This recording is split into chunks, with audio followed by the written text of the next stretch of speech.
Hello and welcome. We are back. I'm Zilla, and this is my streaming channel where I play games with ancient world content and talk about what that is. This week we're playing Melos, a visual novel set in ancient Greece. All I know about it is that it's a visual novel that has Sappho as a character and clearly has some Sappho to start us off. Please feel free to say hi if you're here. I'd love to hear from you.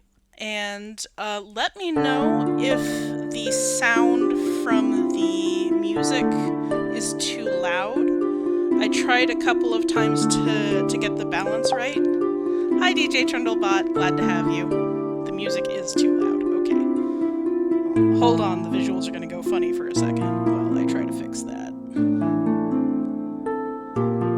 How's that? Better balance?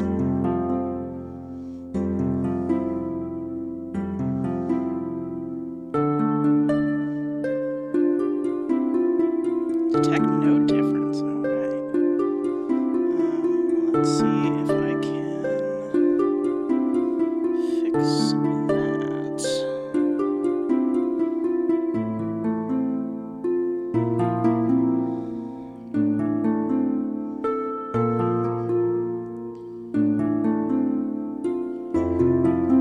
Did that change anything?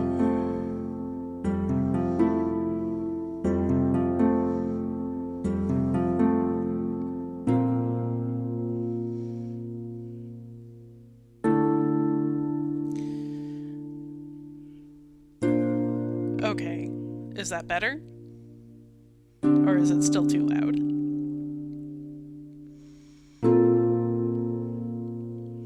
Apologies, it's always like this with a new setup every time. Okay, good. Alrighty, so let's play Melos. Melos. I have no idea how much music there is in this. I've never played it before. I'm told it's a very short game.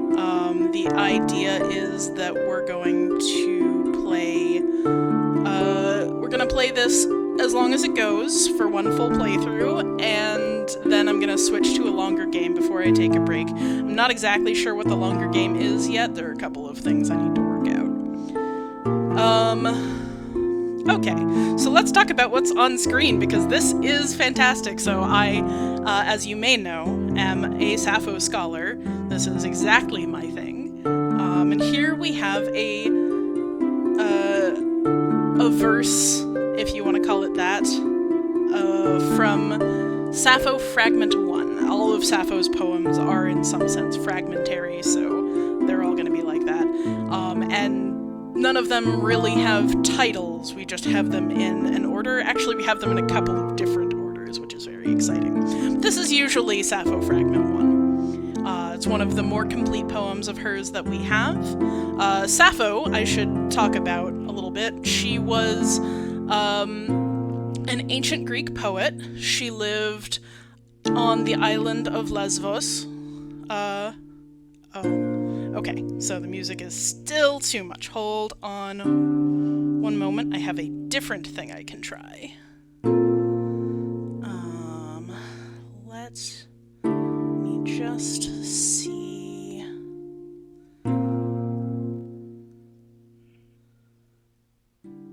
How's that? Is that any better? Well, I gotta wait for it to restart. Is that any better? Much, much better. Good. Alright, cool. Okay. So, Sappho, a poetess... Oh, almost too quiet. Okay, I can fix that too. If that worked, then how's that?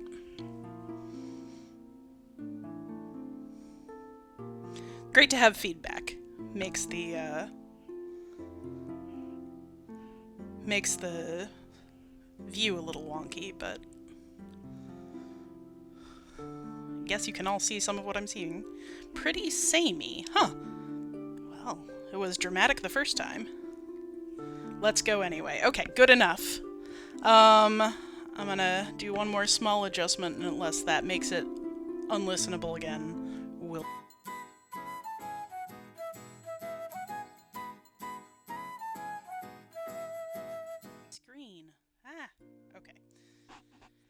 OBS doesn't want to cooperate today. Sorry about that.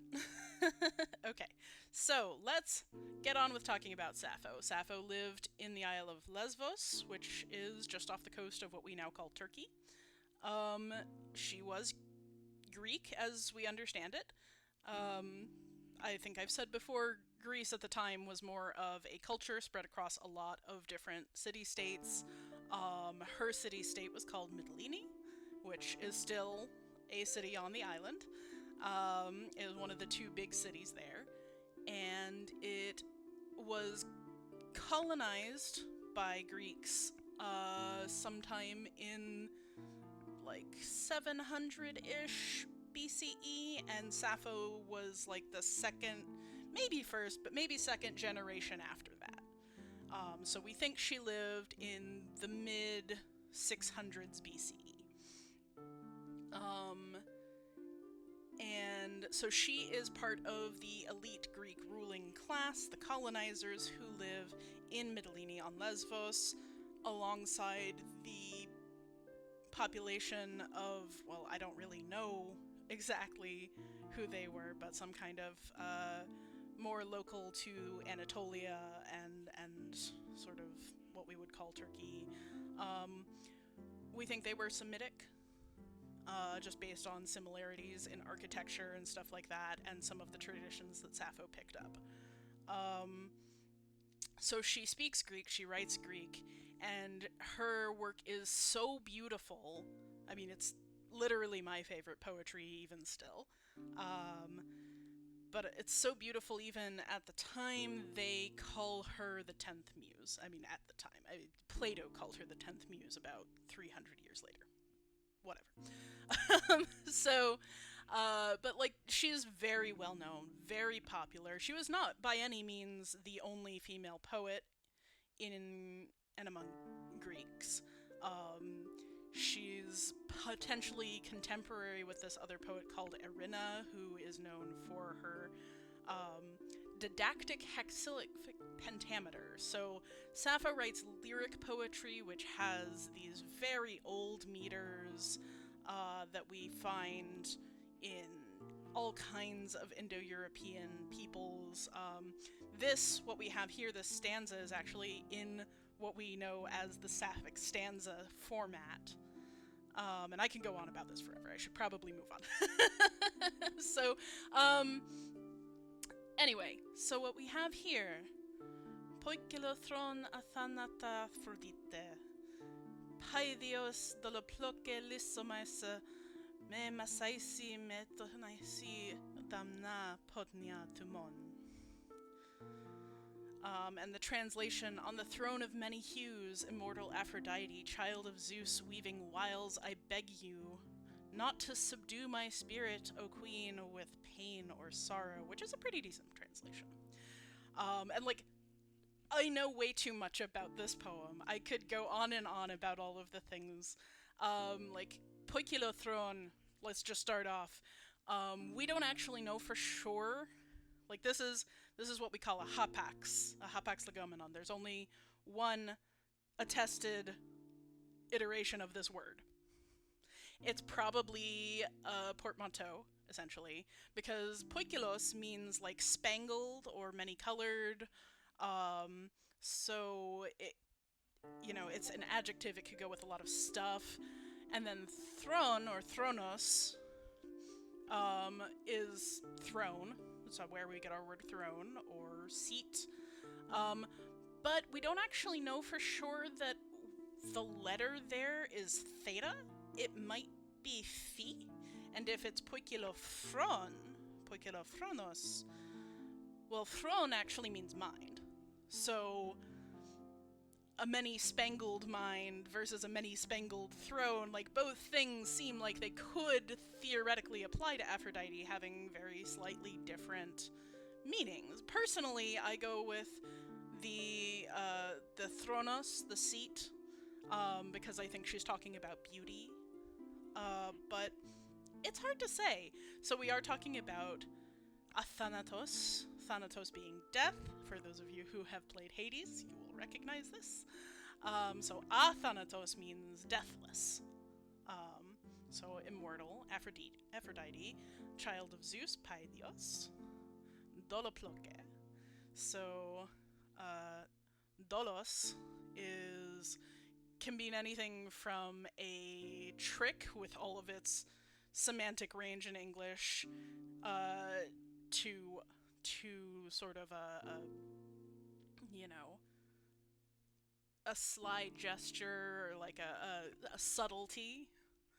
And then ploque is the verb to weave. I can go on. I probably shouldn't. But there's just so much in this opening that I have to talk about. Oh my gosh, I love it. I haven't even started the game. So maybe we're gonna have a couple weeks of this. So, so this is fantastic, starting with the hymn to Aphrodite, as it's often called. One of her most famous, most complete poems, a decent translation. They don't attribute it, and I don't recognize the wording, so it might actually be that they translated it. I have reason to believe that the people who made this knew what they were doing, although I don't actually know anything about them. Okay, so let's begin. I remember that morning on the road. I had finally managed to have her talk a little about her past. For a second, for a few words, she opened the door of her heart to me, and I felt a little like I had unlocked the path to Elysium. Elysium is the part of the underworld that heroes go to. It's not really analogous to heaven, but it's supposed to be much grander and a better place to wind up than the others. This use of it is a little bit strange, because the sentiment about Elysium is more often, like in the Odyssey, there's this line that Achilles, the shade of Achilles, in Elysium says. And he says, I would rather live my life as a slave beneath the sun than rule Elysium. So, a little bit odd, but understandable. Oh, and we have another stanza from Fragment 1. Alla tuidelt, ai botta catero ta tasemas audos saiosa peloi, eclues patros de domon lipoisa chryseonelthes. But come, if ever before, having heard my voice from far away, you listened, and leaving your father's golden home, you came. So, did they have door locks back then? Yes, actually, they did. We do find, not only latches, but actual door locks with keys, with different sized teeth and everything. They're not quite as complicated as modern day locks, most of them. Although we do get, I guess I'm conflating a little, because I don't know specifically about Sappho's time period. I don't know specifically as far back as the 600s. But by the time we get into the late 500s and the 400s, we certainly see locks with keys. There are definitely all sorts of complicated mechanisms that exist at this time. They had decent, if not reusable, metalworking skills. They could make all sorts of stuff. If you've ever heard of the Antikythera device, I encourage you to go look up. This is fun. So that's a little bit later. That's in, Alexandria, when the big library is up. We have these much more complicated devices for tracking time. But this is actually the Antikythera device. We think was a sort of a mini orrery tracking the movement of the stars, so for astrology purposes. Although, that's speculation. I don't know a ton about the Antikythera device's newest research. But it certainly wasn't completely unique. Like, they did have the ability to make gears. They just didn't see the point in making a lot of complicated machinery. Which I guess just goes to prove my ongoing point that people have always been people with all of our drives and curiosities and abilities. It's just what seems useful and what our resources allow for that changes. But yes, so we do find Greek and Roman keys, and they do actually work just like modern keys. So verse 2, stanza 2, like, I will try not to get into all of the details I know about this poem because there are so many. I love this poem. This is actually not my favorite, but I love it anyway. One of the things that I really like about this stanza is the implication that Sappho is a regular supplicant to Aphrodite, that Aphrodite has helped her before. And Aphrodite, if you're not familiar, I mean, she's the goddess of love and all of the various forms of that. Sometimes she's the mother of desire, Eros. But goddess of beauty, goddess of love, goddess of sex, all of that. So she is here being called on as if she's a good friend.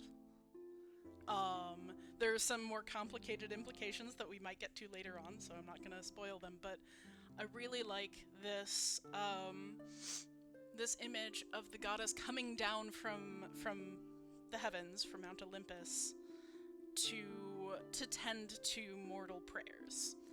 And we'll see that actually gets carried through. So we have some pretty standard attributes of the goddess. She's got a throne, maybe. She's beautiful, she's undying. We talk about her father, the king of heaven, Zeus, and his golden house in the heavens, and their response to mortal prayer. I remember that afternoon in the pond. We bathed together, not for the first time, nor the last, but from that moment onwards, I was suddenly well aware of our common nudity, of our physical closeness. So, it was very common for people of one gender to bathe all together, whether in sort of a public area like a pond or a secluded bath in a gymnasium, and that sort of carries through. It's not nearly as complicated as the Roman bathing system, where the Roman baths have all of this, like, you know, you go there and there are sports and there are, you know, olive oil and strigils to scrape off your skin and, like, all that. A lot of people, like, we hear about this a lot in the Iliad, the Odyssey, where, or, you know, in various myths, there's a myth about Artemis bathing with her nymphs, getting glimpsed by a hunter. That does not end well for the hunter, if you don't know. So this is a pretty standard way of operating, but here is a moment where it goes from platonic to maybe more, and I like that. That's cute. Stanza 3. Armo upodexaya kaloi de sagon, okay struthoi perigas melainas pugna dinentes pter ap oran aetheros diamesso. So you see how they've broken this into 4 lines, and in order to do that, they have to break a word. Now, the Sapphic stanza, I have a strong opinion, is 3 lines. It's 11 syllables, and then 14 syllables. Or is it 15? Anyway, the first 11 syllables of that last line are exactly the same structure as the first 2 lines, and that's why people do this, but there's no way that we're getting words over line breaks in this kind of poetry. So, that's me. So here we have, stanza 3. In your chariot yoked with swift, lovely sparrows bringing you over the dark earth, thick-feathered wings swirling down from the sky through mid-air. So, Aphrodite's chariot is not traditionally drawn by sparrows, but either by horses or doves. There's been a lot of speculation that the sparrows here are a joke somehow. I don't think this poem really reads in that way. It doesn't really seem like a joke to me. To me, this seems like maybe sparrows in Sappho's world were associated with Aphrodite, which is not a stretch at all. I mean, sparrows are... well, they certainly mate and have a lot of offspring, but they're also sort of everywhere and into everything, and they twitter and they flutter, and those kind of twittery, fluttery feelings you get with love make sense to me as an association with Aphrodite. We also get some very odd word choices in this sentence. So, dinientes ter. So, the ter is wings. So like, like a pterodactyl is, dactyl is finger and ter is wings. So, winger things. That's what those are called. So, dinientes is just a very strange word. It usually refers to oars rowing through the water. So their wings are rowing through the air. And also we have this, they translate it as thick-feathered, okes. But it doesn't really refer to feathers. It matches ter, the wing. So, like, they're thick wings? No. They're crowded wings. Like, what exactly is this referring to? I think it's that fluttering motion. So they're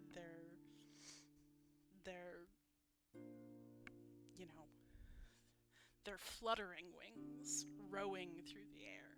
That's what I think, but you get a lot of different interpretations. Also, Black Earth, that is an old image. That phrase, we can trace it back to Indo-European because it shows up in basically every daughter language, specifically with these wordings, Black Earth.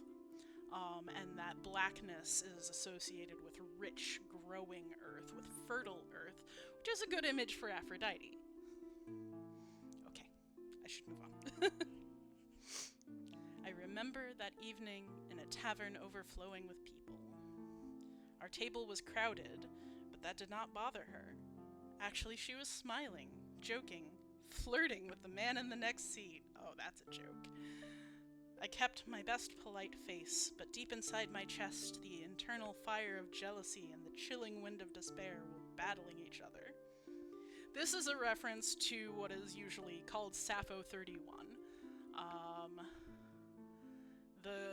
The usual translation, and I'll quote a little bit of it to you.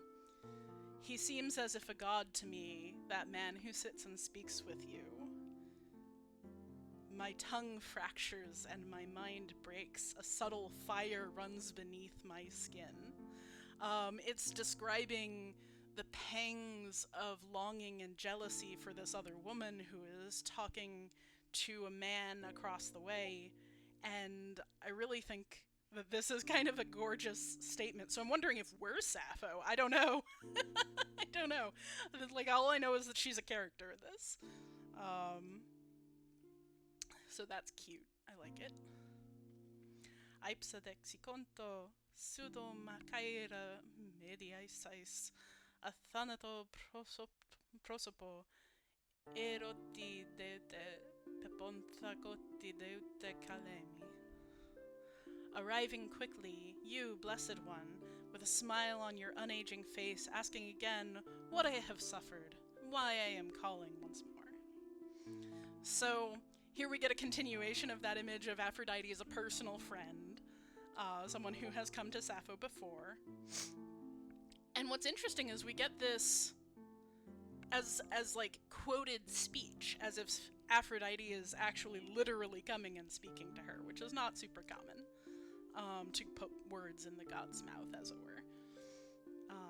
And another thing I want to point out here is the smile, the eternal smile on her face. So that again is very, very old phrase.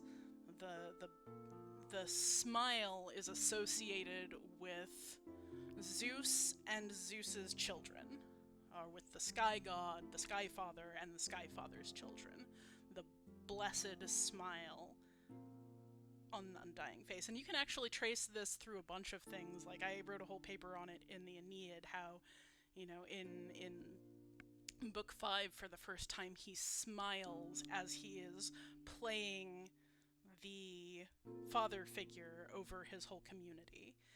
And it's used in the same way that in, I think, book 1 of the Aeneid, Zeus smiles at Aphrodite, in fact, who is Aeneas's mother.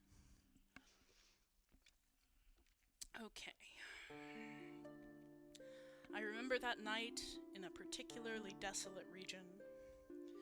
We had set up camp in a small grove. It was summer, it was hot, so we decided to sleep under the stars. She did indeed sleep. As for myself, I spent the entire night contemplating her, watching the slow up and down of her bust as she quietly breathes.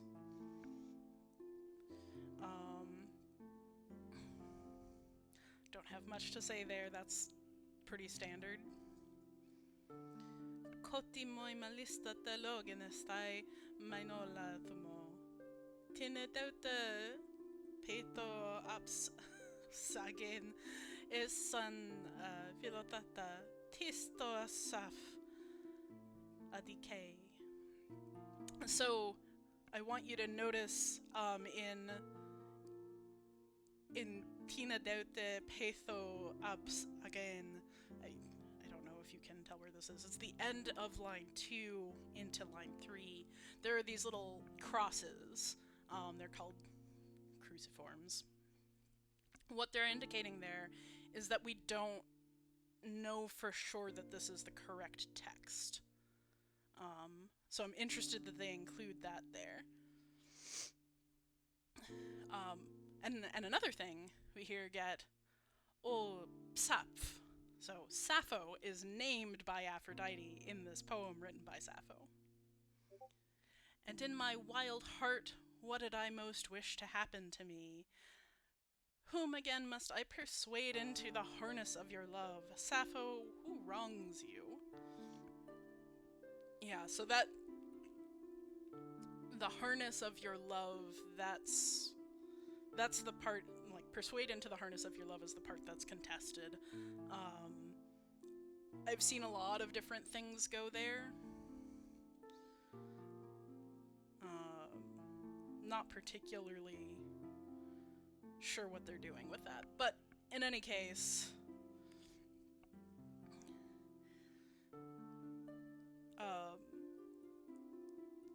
so we switch from that sort of like quoted speech into direct speech. So she's saying I, she's saying you, Sappho, and you'll notice that Sappho here is not. If you can read Greek at all, you might notice that Sappho is not spelled sigma, alpha, phi, omicron. It's psi, alpha, pi, phi, and then it would be omicron, except here it's elided. So we have a lot of different spellings of her name, even from her. And this has led some people to dispute whether it's a real name, because we don't see anything else like it, honestly. Like, it's not elsewhere attested. I think it's just a regional name, but... I remember our first encounter. I knew nothing of her except her skills with the spear and the snare. She was certainly a fugitive on the run from authorities, a potential thief, bandit, murderer, yet I still entrusted my safety to her.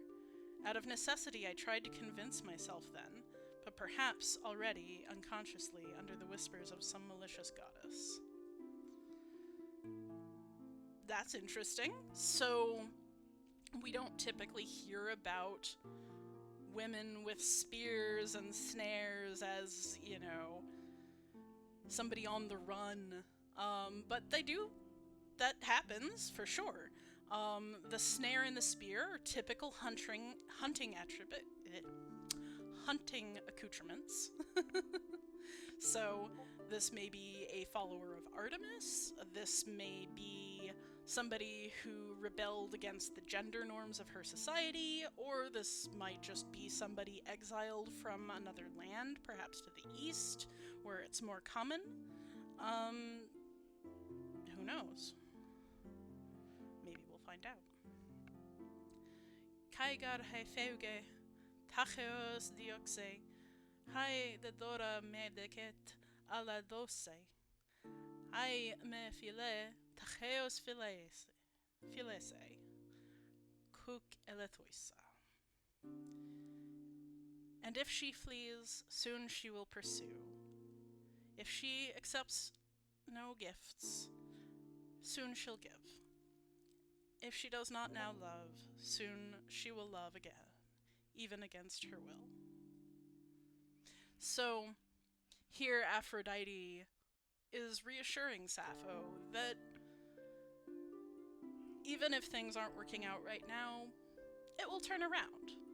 And this could be read a little bit uncomfortably, if you'd like. Like, if we think of Aphrodite as a person who is coming in and changing somebody's will, that's not okay. And so it's kind of interesting that she's embodied saying these things. But on the other hand, the Greeks really generally don't think of the gods as people, like other people they can just have a conversation with. They're gods, they're above everyone, and they're in some sense unknowable, ineffable. And even as personal as Sappho's relationship with Aphrodite is, there's some sense that Aphrodite is a concept, that this is just how love works. So, I don't know. I don't read it as skeevy, but I have heard people do so. I remember our last discussion. We were waiting outside the stadium before dawn, before this long day of festivities starts. More daring than usual, I had not so subtly directed the conversation on the various interpretation of my repertoire's works, well, maybe we are Sappho, and was watching her closely, attentive to any sign, any reaction which would have given me hope. I saw none. I wonder what they mean by stadium here. That's usually a word I associate with the Romans, but perhaps they mean a theater. Theaters were very common. Both temporary wooden structures and more permanent stone and marble structures. These were outdoor arrangements purely. I don't think I've ever seen one with a roof or even walls, really. So you would have rows of sort of circular pattern seating around a low stage down at the bottom, and behind the stage a building where all of the actors would change, where the sets and props were kept and set up on top of sometimes, where the machines that lower people in and out, or props in and out. This is where you get Deus Ex Machina, as the machine that brings a god out onto the stage from above. So they're arranged for acoustics, so that even in the top seats you can hear clearly what's happening on stage. I don't know if that's what they mean by stadium. I don't know where they are in this. They don't really have... Maybe they mean a gymnasium? The sort of gymnasium. What they mean by that is usually a sort of sports arena, but it again is outdoors with a flat area for the sport, and then on the sides you have sort of bleachers. And they're arranged for sight, not sound. So that also could be a thing that they mean by that. And that's usually for sports like racing or wrestling, um, all of like lance throwing, shot put. There are also chariot racing arenas, which have sort of like a middle bar with two posts at each end, and then the track around them, and again the sort of bleacher setup. They don't really go in for single horse racing so much as chariot racing, and chariot racing could be incredibly dangerous, but it was also incredibly prestigious. Pardon me. So, I don't know what they mean by stadium exactly. El thamoy kainun khalepan delusong ek merimnan hosa demoy telesai thumosir imere teleson sudauta sumachoseso. Come to me now again, release me from this pain. Everything my spirit longs to have fulfilled, fulfill, and you be my ally. Now that word, sumachos, ally, is usually used in the context of war, and Sappho is known for using these metaphors of love and war. Like it's one of those things that comes up repeatedly in her poetry, and most people are like, I would never have thought of Aphrodite as like a co-fighter, which is summachos. Machos means war, fighting. So someone who fights with you, alongside you.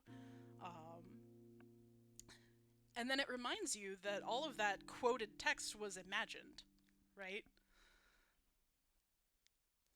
Okay.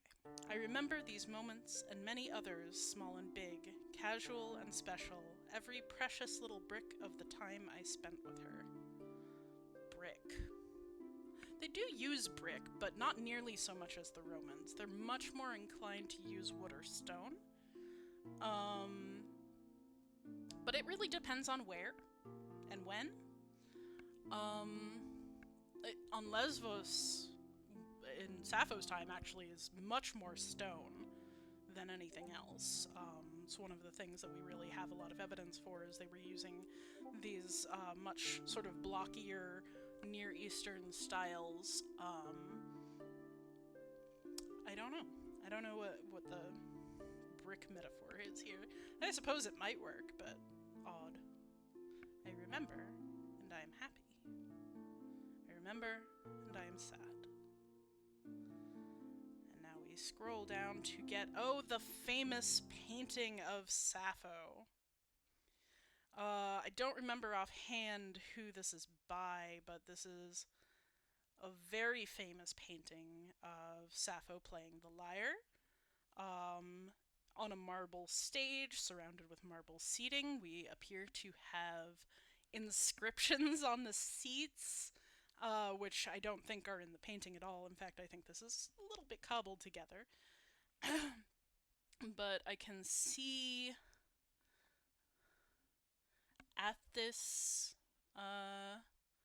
under in the top row, I think that's Gongola and Kolofe. Murinos at the bottom here. Milesia. Wanaktoria. And if you're reading along with me, the bottom seat there, the bottom all the way to the right in the red, that's Wanaktoria.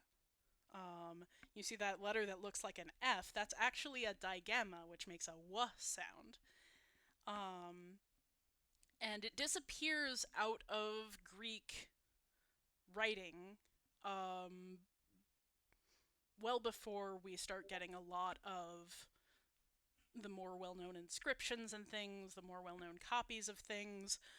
We don't know for sure whether Sappho actively used them, but we know she was aware of them, because having those digammas in changes the length of certain syllables, which changes how you write metered poetry. So we know that Sappho was aware of digammas. Our copies don't tend to have them in them. So we know it was wanaktoria, not anaktoria, but it's usually written anaktoria. Because by the time that the Greek that we tend to study comes around, that's what it would have sounded like. So this is a really interesting image. We have a couple of pieces of paintings of Sappho, and then all of those things that I read off of the seats are names of girls from her poetry. Gongola, Attis, Milesa, Wanaktoria, Murine. These are all people that she names as lovers, or people that she is interested in, or rivals. Um, so, very interesting. Sappho here is seated. We do have evidence of chairs that are somewhat like that, but this is wooden. So we don't have those chairs, we just have evidence of them. And then she does have a very classic lyre. So the lyre shape is kind of like a tortoise shell, but then it goes further upward, a bar across the top, and then the strings going down. And you play it in your lap kind of like a harp. So Sappho's poetry, all poetry really, would have been sung. These are songs. They don't have a distinction between song and poetry. All poetry is song and all song is poetry. Well, yeah, all sung words are poetry. I mean, that's true now too. Not all music is poetry because there are other forms, but they have the same word. They don't distinguish between song and poetry at all. So one of the things I like to do to explain Sappho to new students is to be like, she's a pop star. She's Beyonce, she's Taylor Swift. She is the shit. you know? Um and so let's see. Um Somebody is messaging me. I don't know who, but hopefully that's not about this. Um, so, there are some girls staring at her, one of them quite longingly, it seems, another with a sort of flower crown, a very common accoutrement for young girls, unmarried girls. You can see their clothing is meant to be Grecian, has the long chiton of light fabric. It's a long dress, and then at the top it's held together by sort of buttons here and here on each side. You can see it more clearly on the woman looking at her. And that would have been, dyed various colors, probably embroidered or painted. And then you can see that the woman in blue also has her pella, her shawl, wrapped around her middle. That was worn in a lot of different ways. And it looks like they have actually men watching her from the top, as well as women, but it's kind of hard to say. But you can see that the girl holding that basket, which, or is that no, that's a table. The girl behind the table, I don't know what's supposed to be on the table. Maybe that's a laurel wreath. But she has a particularly patterned chiton, so like that's not uncommon. The laurel wreath, of course, being a sign of triumph, victory, winning. So gifted to Sappho as the highest honor is the idea. So I think maybe when they said stadium, what they do mean is the theater where Sappho would play to an audience like this. A final strum, and the last note escapes the lyre, rises into the air, rings through the night. In its mourning, it echoes the end of the song. It is answered with applauses and cheers. About 20 persons noisily show their appreciation for this recital of Sappho's classic. I join them as well, if only to be polite. Okay, so we are not Sappho. We are somebody who watches Sappho's poetry be sung? I'm a little confused as to who's who exactly. Secretly, I'm unconvinced, and I'm not alone. When I played the exact same song on the same rostrum for the same audience about an hour ago, the public response was far more enthusiastic. Even the night has only grown darker and colder since it's obvious the show is subpar. Okay, so we are a singer watching a fellow singer. All right, got it. Um, so, uh, the rostrum is a Roman name for the stage. So, um, all right, that's kind of a strange setup. So is the woman playing the woman who is being longed for, the woman with the spear and the snare, or is she just some other? I'm a little lost. Whatever. Yet, despite the absence of any real passion in the voice, the technical mistakes when handling the lyre, and even a few distorted lines, I can't help but be moved by this music. The hymn to Aphrodite, which probably what we were just reading, is a powerful piece, one people expect and enjoy, one I have played many times in the past, and that I will probably play many times in the future too. Are they giving Sappho a Salieri? I don't understand the reference. What's Salieri? I should know. I'm sure I should know, but I don't know what that means.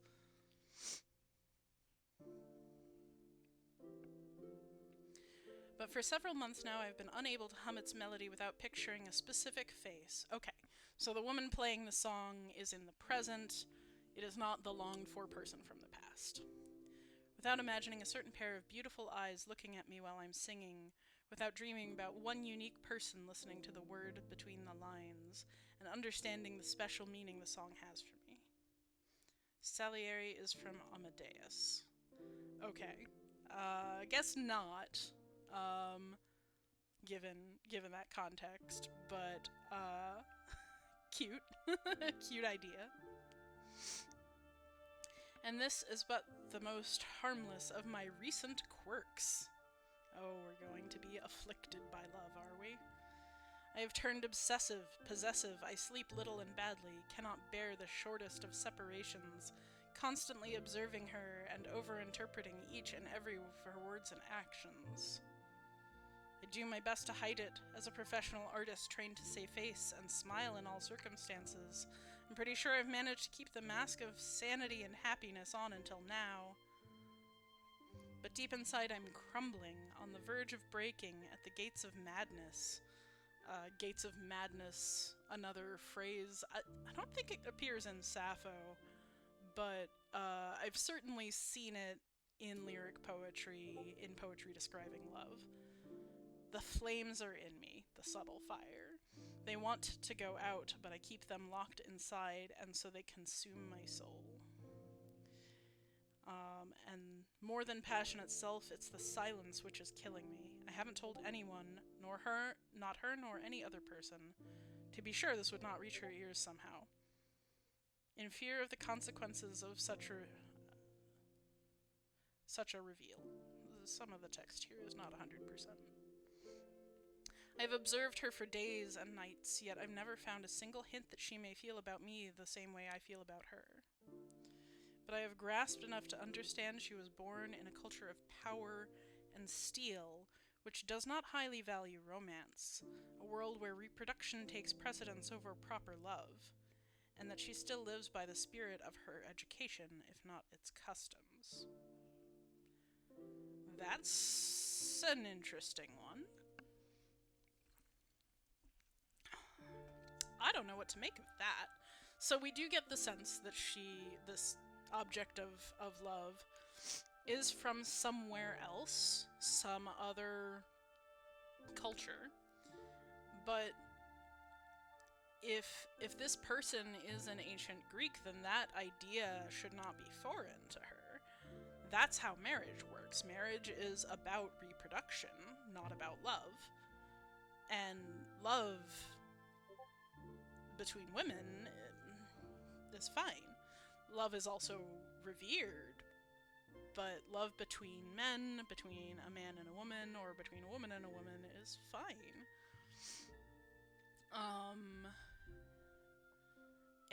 And not really connected to marriage. So this sort of distinction seems odd to me. She was born to a culture of power and steel. Steel? How late are we? I thought we were in ancient Greece. Maybe she means iron. I don't know when steel started to be available, but certainly not anywhere close to Sappho's time period. Certainly not anything I would think of as ancient Greece.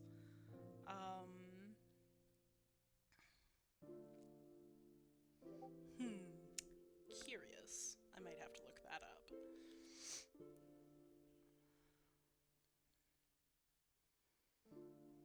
And I'm afraid, very afraid, of what will happen when she discovers my passion, my desires.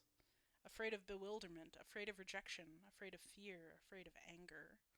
Afraid of how this will break our special relationship. Afraid that by wanting too much of her, I will lose her whole. As background noise for my worries, the man on the scene starts playing. I recognize a composition from Alcaius, supposedly an appropriate answer for the last piece, as he was Sappho's senior and rival. This is an interesting one. So, Alcaius, or Alcaios, more properly, is another poet from Lesbos, from Mytilene as well. We don't actually think that they knew each other. We don't think that they were alive at the same time, and we definitely don't think that Alcaios was first. He seems to be responding to Sappho's poetry. We don't have good dating for him, but it's much more likely that he was several generations later. Or at very least was a younger poet. There are traditions making them, like in retrospect, paired. Some claim that they were rivals, some that they were lovers, teacher and student. The variations are endless, but poetic conceit for things like that goes very far. Like, we also have similarly credible information saying that Sappho was married to a man by the name of Dick from the Island of Man. No. That's not true. I'm translating those words. That's, a man named Kekros from the island of Genos, I think. Something like that. You get the point. This is very unlikely to be so. But Alcaius is another lyric poet. He does write in response to Sappho, but that's a thing that poets do all the time. Horace also writes in response to Sappho from Rome in... When was Horace? The 1st century CE, I want to say. Oh, was he 1st century CE or BCE? No, he had to have been CE, right? Oh, now I'm getting my timelines mixed up. Sorry. This is a thing I should know. But I think he was writing in the 1st century CE, in the beginning of Empire. And he responds to Sappho, and so does Catullus, similar time period. This is not proof that they knew each other at all. But they did write similar kinds of poetry, and they are both... We still have some of their work. They are still extant. So the man is playing Alcaius, where the woman played Sappho. We have no idea whether men and women would perform together on the same stage, to the same audience. We don't know actually even how Sappho played, whether she played on stages like this, whether she played in private dining halls, as was common. We don't know whether her music was public. It certainly got around, but we don't know whether she sang publicly. There are a lot of questions about things like that, and they may have varied in their customs from city-state to city-state. So, like, there's no one definitive answer there. This is a fine conceit that men and women would be playing together in the same audience in a theater. We just don't know. But a poor idea in the end, as the stanzas I hear simply cannot compare to the majesty of Sappho's texts. She was the uncontested 10th muse, that line from Plato I told you about, and the artistic world still mourns her death a couple of decades ago. So that timeline is very weird. Plato writing 200-ish years after Sappho. So that's a little bit funny. But again, you know, the idea that her poetry is some of the best out there certainly was around at the time. There are poems saying, you know, who would want a girl who doesn't know how to sing the songs of Sappho, that are much closer to Sappho's death than Plato.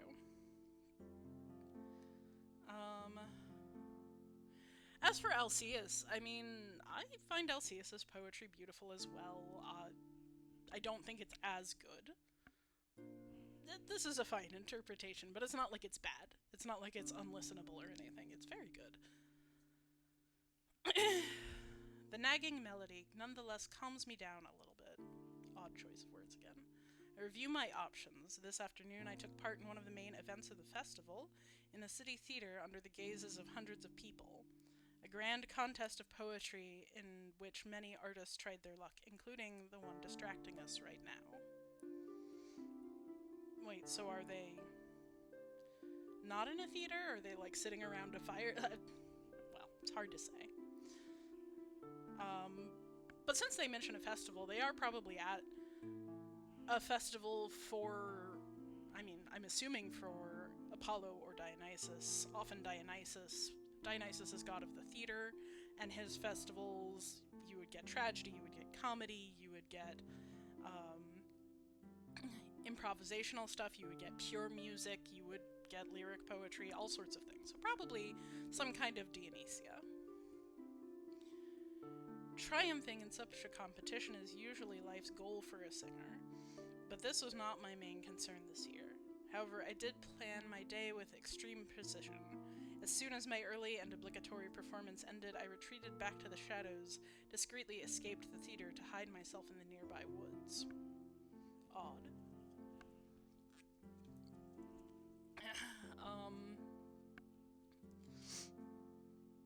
I mean, yeah. Certainly to be given the honors of winning such a competition is a big deal. And this is a lot of times how we have a lot of the poetry we have, because they recorded the contest winners for things like tragedy and comedy and stuff like that. But it is certainly not like the life goal in terms of a lot of things. Like there are a lot of people who would say that lyric poets tend to have the main goal of finding a patron who will spread their art far and wide and pay them for it. So, like, we have other poets like Pindar, whose work was commissioned by various kings around the area, and like, that's why we have it. So, a little odd, but sure. Then I sat on the ground of a sunny clearing, alone, while the city was directly or indirectly focused on the festival. From the shouting people in the theater's tears to the humblest food vendor. To think. To think far away from the constant noise and movement of ordinary life. To think without the weight of exhaustion and the terrors of the night overtaking me. And after a few hours, when I knew I couldn't hide or flee anymore, I made my decision. It's this night or never. Well, I have just talked for an hour about a whole bunch of stuff, so I guess we're gonna continue this next week, because I don't think we're gonna make it through a whole lot of choices if I keep having this much to say. So thank you very much for joining me for this hour of strumming the lyre, as it were. I hope you enjoyed, and I'll see you again next weekend. Take care, my friends.